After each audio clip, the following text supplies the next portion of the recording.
Hi, my name is Gerhard Gschwandtner and welcome to Selling Power TV. Today we have the pleasure of meeting with Jennifer Gluckow.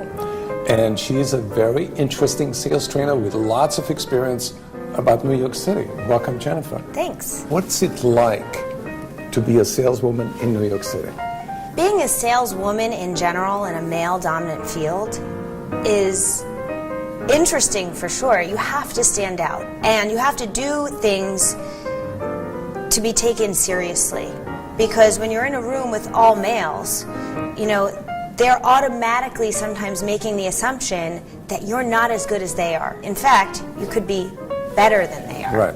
It seems to me you almost grew up like without that handicap. My parents were both business people, and I would listen to their conversations at the dinner table every night, and it was like having a business education. Right. You know, from the time I was growing up. I was hosting lemonade stands in our front yard, and making beaded bracelets to sell them, and always just, you know, to sell them on the street, and always just thought, I can sell, I can be successful at this. Right. And I was lucky that I was raised with self-belief. Right. But if you don't believe in yourself, no one else is going to believe in you. Right. So first you have that confidence and that belief in yourself. And it doesn't matter if you're a male or a female. Right. I think being young in the industry and being female makes me stand out, sometimes in a good way, but also it could be negative, because people look at me and prejudge me. Right. And they make the assumption that I might not know as much as Right. they do. Right. When in fact I have tons of experience. Right. So how do you deal with rejection?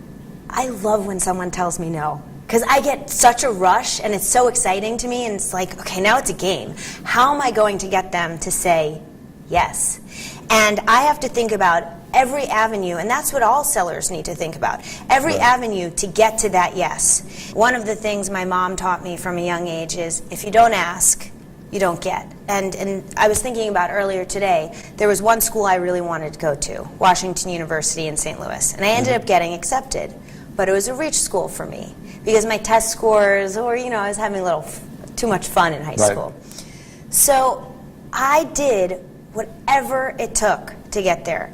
I do a lot of presentations throughout the city, and I teach on LinkedIn or sales or attitude or even networking. And I was going to what I considered to be a potential customer. It was a networking group that I was presenting at. Right. And the woman who was running the group gave me the address, and it was something like 23 West 50th Street. Right. And I get there, and I'm 45 minutes early, and it's freezing cold, I'm in high heels, I have lots of bags with me, my projector, my computer, you name it. And I see 25 and I see 21. There is no 23. 23. It's a parking lot. Right. Literally, it is an empty, vacant parking lot. So I'm like, where is 23? I go into the hotel next door, they're telling me 23 doesn't exist. I am walking up and down the block, and 15 minutes goes by, I'm just walking back and forth looking for this building. It is nowhere to be found. I've contacted the president of the group, no response, text, phone call, email, nothing. Confusion and frustration. Total confusion, total frustration, and a little bit pissed off. Right. I mean, I'm freezing, I'm schlepping all this stuff, and I just want to find the place because I'm excited to give my presentation. And I finally get in touch with someone who's in the networking group, and she allowed me, she said, oh, no, you have the wrong address. Here it is. And I'm looking back at the email, and I said, I didn't write it down wrong. The person who is in charge gave it to me wrong, but okay. And I had to stop in my tracks for a second. So I ran to the meeting, and then I stopped and thought, okay, I'm going to get up that elevator. And I need to go in there with a positive mindset, because they don't care what happened to me just now. Right. They don't care that I was running up and down the street, freezing cold, holding tons of stuff. That doesn't matter to them. Absolutely They just not. want the information that I'm about to offer.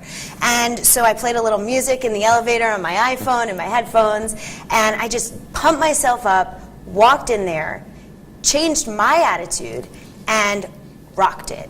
Completely rocked it, to the point where people in the group were hiring me for tons of projects all over the place, and I crushed it. That's amazing. Yeah. So I think that the lesson that we are learning is it's not just about networking, it's also about planning, it's also about preparation.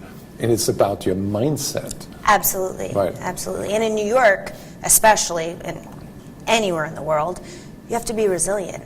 Right. And you can't Right. let those little things affect you. You know, you can't get a taxi cab, or the subway's running late, or it doesn't matter, because the people at the other end don't care. So you're writing a book about this. It's called The Power of Targeted Networking, and it will be released soon. Thank you so much. Thank you.